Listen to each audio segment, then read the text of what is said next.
नमस्कार, ऋषि मुनि न्यूज में आपका स्वागत है। आप देख रहे हैं ऋषि मुनि न्यूज। आज 5 जून को विश्व पर्यावरण दिवस है, जिसकी आप सभी को बहुत बहुत बधाई और शुभकामनाएं। पर्यावरण के बारे में आज के युवा काफी दूर हो चुके हैं कि आखिरकार पर्यावरण क्या है। हमारे साथ जुड़ी हैं मैनपुरी के चित्रगुप्त महाविद्यालय की छात्रा काव्यांशी मिश्रा, जिन्होंने इतने कम समय में पर्यावरण के बारे में बहुत कुछ बताया है कि शायद ही कोई युवा पर्यावरण के बारे में बता सके। तो आइए सुनते हैं काव्यांशी मिश्रा को कि उन्होंने पर्यावरण दिवस के अवसर पर पर्यावरण के बारे में क्या क्या अहम बातें बताई हैं और क्या उन्होंने पर्यावरण पर शोध किया है। आइए जानते हैं। काव्यांशी मिश्रा हमारे साथ जुड़ी हैं, क्या कहती हैं काव्यांशी मिश्रा पर्यावरण के बारे में।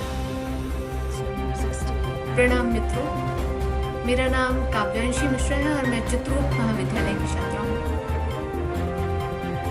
आज पर्यावरण दिवस पर मैं आप सभी के साथ अपने कुछ विचार साझा करना चाहूंगी।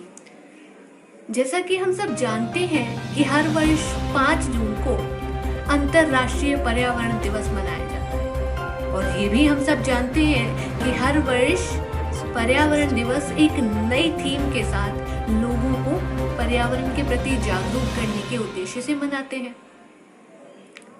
कहा जाता है कि इस पृथ्वी पर मनुष्य अन्य जीवधारियों की अपेक्षा शारीरिक और मानसिक तौर पर सबसे विकसित प्राणी है और ये भी कहा जाता है कि मनुष्य और प्रकृति एक दूसरे से बहुत ज्यादा जुड़े हुए हैं, क्योंकि मनुष्य का जो शरीर है वो 5 भौतिक तत्वों से मिलकर बना है। आकाश, पृथ्वी, जल, अग्नि और वायु, इन 5 भौतिक तत्वों से मिलकर हमारा शरीर बना है और इसीलिए हम प्रकृति के सबसे निकट प्राणी माने जाते हैं। किंतु आधुनिक समय में हम देखें तो मनुष्य और प्रकृति, जो कि पहले एक दूसरे के नजदीक माने जाते थे या आज भी माने जाते हों, लेकिन अब मनुष्य और प्रकृति एक दूसरे से दूर होते नजर आ रहे हैं। मैं ऐसा क्यों कह रही हूँ? मैं ऐसा इसलिए कह रही हूँ क्योंकि आज जब मनुष्य विकास की सीढ़ी चढ़ रहा है, जब आधुनिक समय में लगातार औद्योगिकीकरण हो रहा है, तब प्रकृति का जो सुंदर स्वरूप था, जो मनोरम स्वरूप था, जो पक्षियों का कलरव था और जो नदियां झरझर झरझर निर्जर बहती थी, जिनका पानी स्वच्छ था, वो अब नहीं दिखाई पड़ता। यूं कहें कि हमारी प्रकृति का जो स्वरूप हमारे दादा दादी या उससे पहले के समय में हुआ करता था, वो आज के आधुनिक समय में नहीं रहा। हम लोगों ने, हम मनुष्यों ने प्रकृति को तरह तरह के प्रदूषण, तरह तरह की समस्याएं प्रदान की। हमने अपने विकास के लिए प्रकृति का इस हद तक दोहन किया कि आज वर्तमान समय में प्रकृति अपना रौद्र रूप धारण करती जा रही है और फल आप सब देख रहे हैं कि क्या हो रहा है। बेमौसम यूं बारिश का आना, बेमौसम तूफान, अचानक से पृथ्वी का ताप बढ़ जाना, असहनीय धूप पड़ना, ये सब कहीं न कहीं हमारे ही दोषों का नतीजा है, हमारे ही कर्मों का फल है। हमने अपने विकास के लिए प्रकृति का लगातार दोहन किया। जो प्राकृतिक वृक्ष, जो पेड़ हमें खाने के लिए कंदमूल, फल, जीने के लिए प्राणदायिनी वायु, ऑक्सीजन, यहाँ तक कि जब हम बीमार पड़ते हैं तो औषधियां भी हमें वृक्षों से प्राप्त होती है और जब हम अपने फायदे के लिए सोचते हैं तो हम उन वृक्षों को काटने में जरा भी संकोच नहीं करते। क्या ये उचित है? आज प्रकृति का जो रौद्र रूप है वो कहीं ना कहीं हम सबके दोषों का नतीजा है। जब आपदा आती है तो वो हमेशा कुछ ना कुछ सिखा कर जाती है। वर्तमान समय में कोरोना महामारी आई और वो मनुष्य को एक सीधा सीधा उपदेश दे रही है कि यदि हम संयम से रहेंगे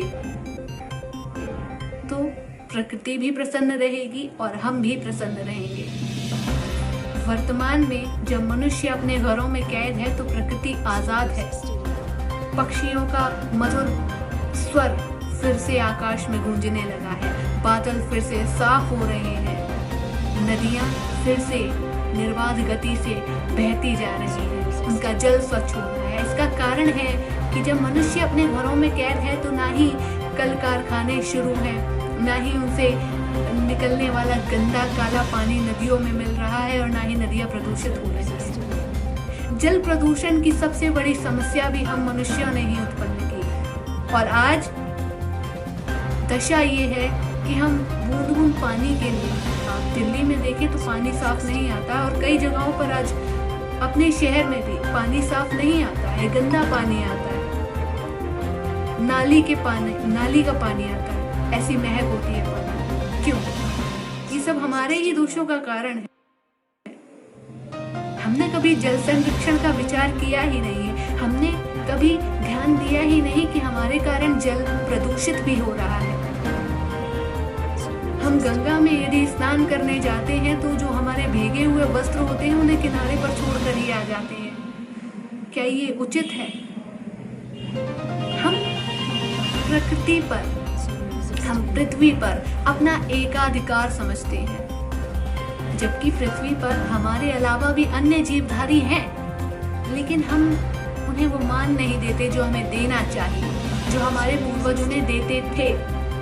हम वो सारी प्रथाएं, सारी परंपराएं भूलते जा रहे हैं, जिसका कारण है प्रकृति अपना रौद्र रूप धारण कर रही है और हम सब उसके भागीदार बन रहे हैं।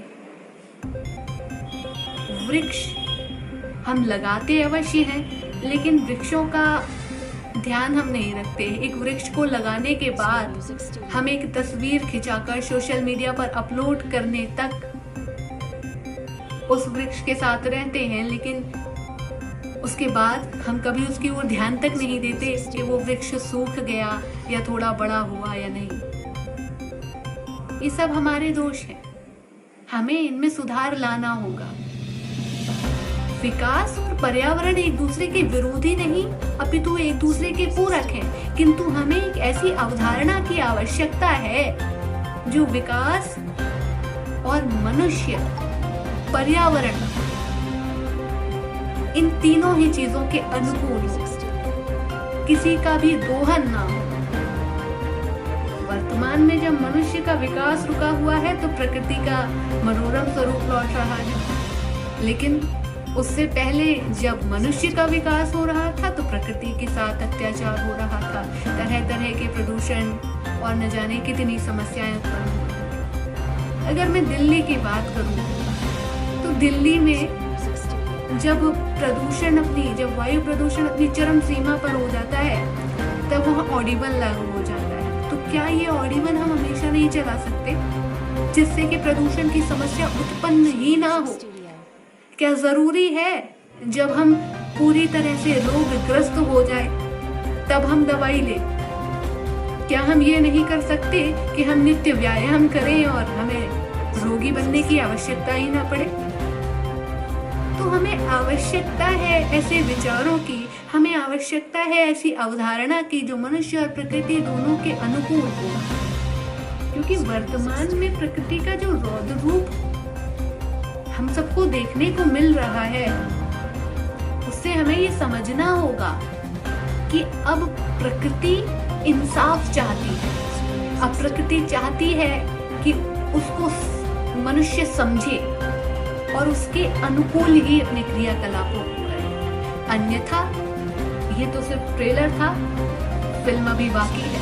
और जब ट्रेलर इतना खतरनाक है तो आप सब जानते हैं कि फिल्म कितनी खतरनाक हो सकती है। इसलिए इस पर्यावरण दिवस आप सब, मैं और मेरे जितने भी साथी हैं, सबको ये प्रण लेना होगा कि हम प्रकृति के अनुकूल ही अपने सभी क्रियाकलापों को करेंगे, प्रकृति को समझेंगे, प्रकृति को बचाएंगे और जितना हो सके अपने आप को प्रदूषण फैलाने से रोकेंगे।